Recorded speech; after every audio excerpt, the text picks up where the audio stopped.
오늘 함께 하는 말씀은 신약성경 사도행전 14장에 있는 말씀입니다.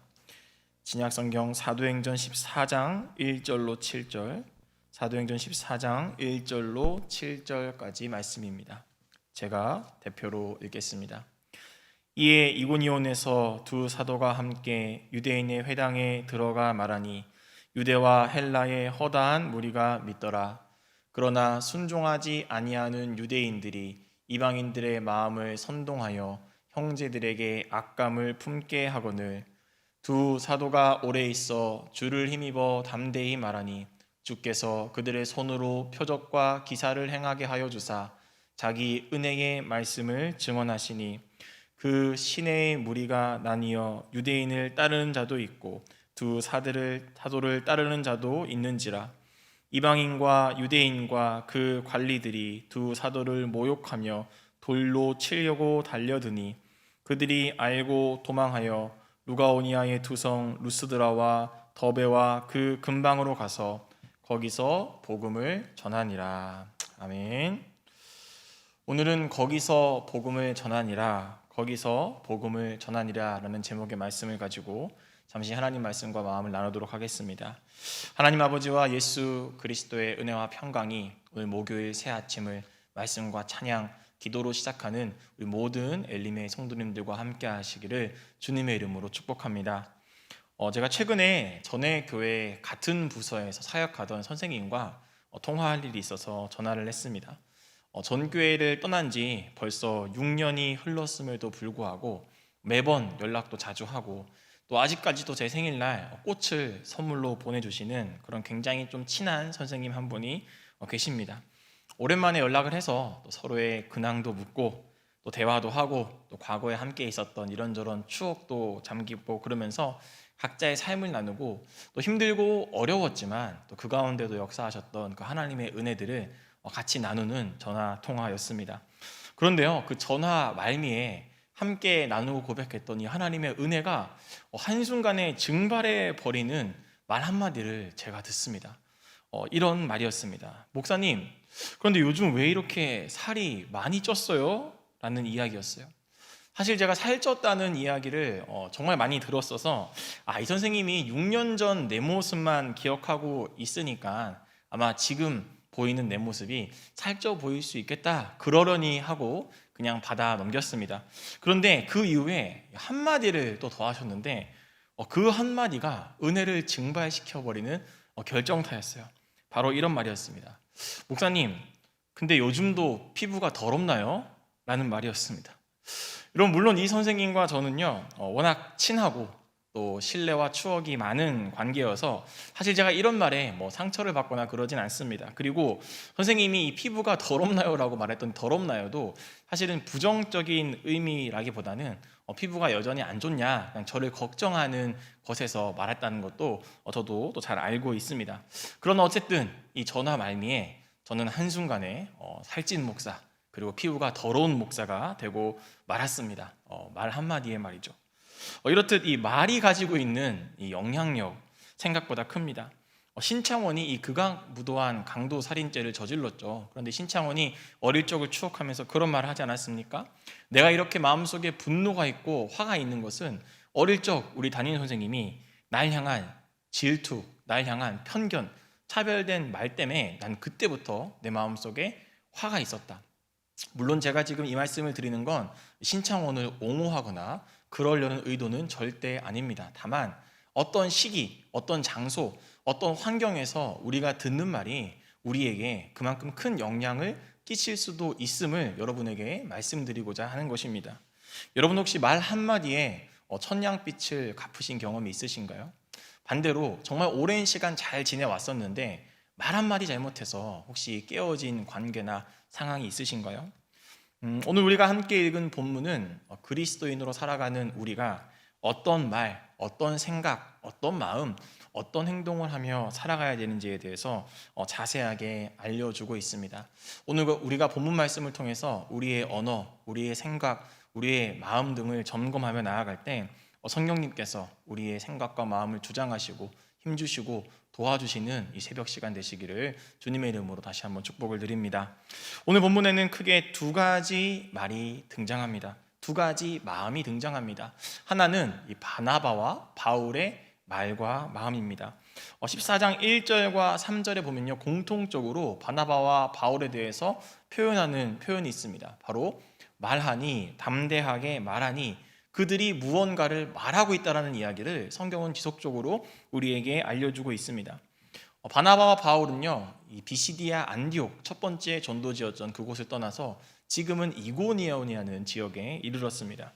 그리고는 예수님을 믿지 않던 유대인 회당에 들어가서 예수님이 하나님의 아들이심을, 그 예수님이 우리를 위해서 십자가에 달리셨고 하나님이 그를 다시 살리셨음을, 이 복음을 유대인 회당에 들어가서 전했습니다. 여러분, 전도가 무엇일까요? 전도하면 떠오르는 여러 가지 심상들이 있습니다.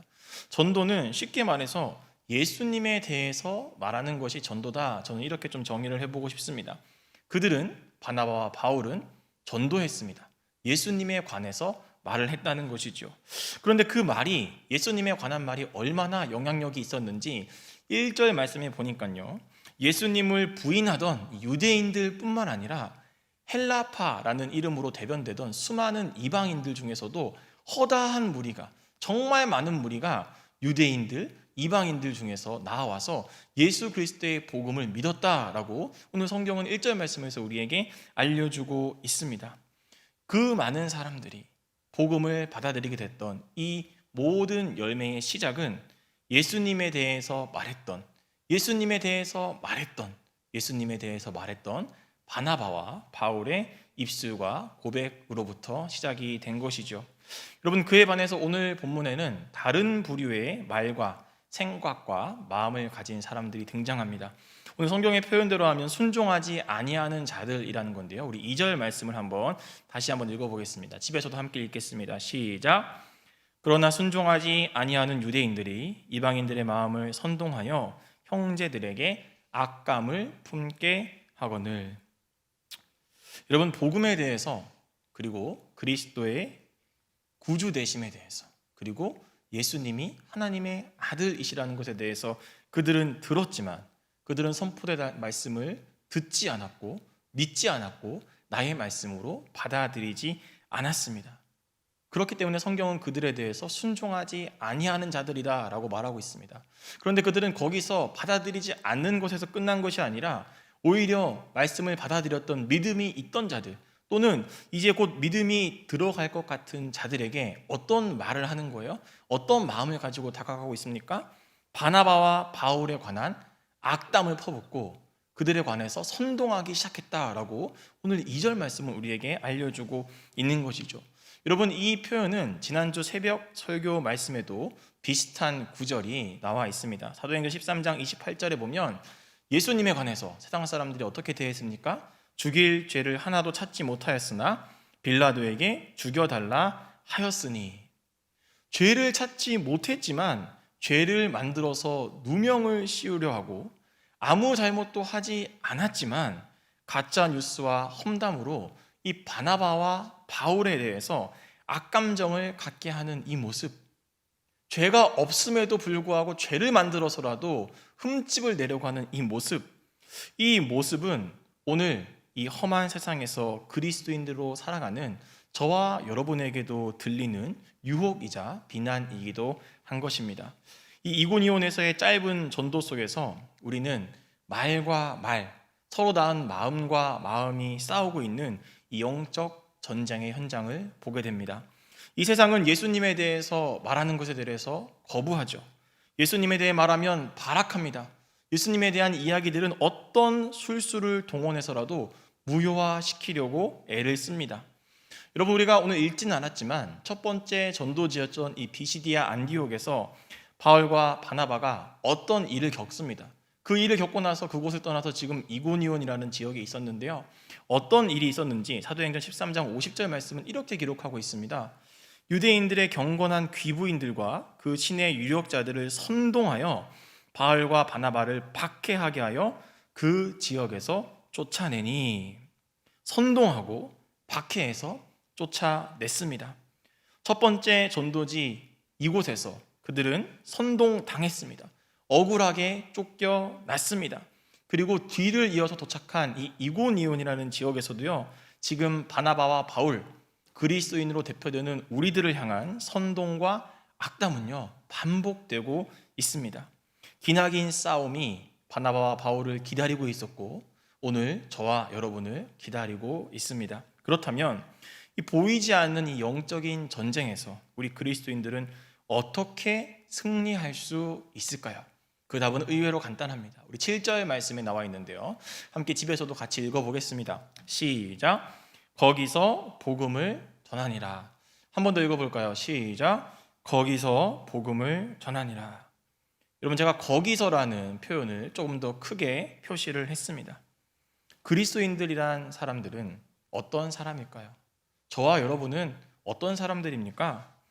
여기서 복음을 전하다가 억울한 누명을 쓰고 버림받고 왕따당하고 다른 사람들에게 찍혀서 그리스도인이라는 이유만으로 정상적인 생활을 할 수 없다면 우리는 포기하는 사람들입니까? 복음을 저버리고 그래 세상의 흐름과 세상의 리듬에 맞춰서 나를 맞춰가는 사람이 바로 우리 그리스도인들입니까? 그렇지 않죠. 우리 그리스도인들은 이런 사람들입니다. 여기서 억울한 일을 당한다면 저기 가서 다시 복음을 전하는 사람들이 바로 저와 여러분입니다. 여기서 힘들면요 우리는 저기로 가면 됩니다. 왜요? 예수님은 여기도 계시고 저기도 계시고 오늘도 계시고 내일도 계시며 우리가 어디에 가든 늘 신실하게 임마누엘로 동행하시는 분이 바로 우리가 믿고 고백하는 예수님이기 때문에 그렇습니다. 여기서 힘들다고 포기하는 사람들이 그리스도인이 아니라 저기서도 예수님의 마음과 예수님의 복음과 예수님의 삶을 가지고 살아가는 사람들이 바로 바울과 바나바였고 저와 여러분의 모습이어야 한다는 것이죠. 그럼 말씀을 마무리하겠습니다. 힘들고 지치고 낭망되고 어려울지라도 어디서든 우리의 입술에서 예수님의 이름을 부르는 것을, 내 마음속에서 예수님을 생각하는 것을, 늘 예수님께 기도하며 그분을 따르기로 작정하며 살아가는 것을 우리는 멈춰서는 안 됩니다. 여기서 유혹당하고 여기서 힘들다면 저기 가서도 예수님의 방식으로 살아가고 저기서도 예수님의 이름을 부르며 저기서도 예수님의 능력을 간구할 줄 아는 사람들이 바로 저와 여러분인 것입니다. 어디서든 하나님이 우리와 함께 하신다는 신앙의 고백과 입술과 마음과 생각과 삶의 고백을 가지고 오늘도 하나님이 보내신 자리에서 우리의 말과 생각과 믿음의 행동으로 보이지 않는 이 영적 싸움에서 승리할 수 있는 저를 포함한 우리 모든 꿈마을 엘림교회 성도님들, 권속들이 다 되시기를 주님의 이름으로 응원하며 축복합니다. 기도하겠습니다. 하나님, 거기서 복음을 전했던 바나바와 바울을 기억합니다. 혹시 오늘 우리는 여기서 왜 하나님이 함께 하시지 않는지, 왜 이곳에서 역사하시지 않는지, 왜 오늘 나의 삶의 자리에서는 하나님이 가만히 계시고 침묵하시는 것만 같은지 그런 상황과 생각 속에 사로잡혀 있지는 않습니까? 주님, 여기서 유혹받고 힘들고 좌절스럽다면 여기서 포기하고 세상과 타협하는 것이 아니라 저기서 그곳에 가서 다시금 예수님의 말씀을 붙들고 다시금 예수님의 삶의 태도를 가지고 다시금 기도와 말씀으로 무정하여 저기서 살아갈 수 있는, 그곳에서 함께 하시는 임마누엘 하나님을 기대할 수 있는 우리 모든 엘림의 권속들이 되게 하여 주시옵소서. 여기서든 저기서든 오늘이든 내일이든 늘 언제나 우리와 함께 하시는 그 임마누엘 하나님의 함께 하시는 은혜가 오늘도 말씀과 기도와 찬양으로 이 하루를 시작하는 우리 모든 엘림의 권속들 가운데 함께 하시기를 바라며 이 모든 말씀 우리 주님 예수님의 이름으로 축복하며 기도드렸습니다. 아멘.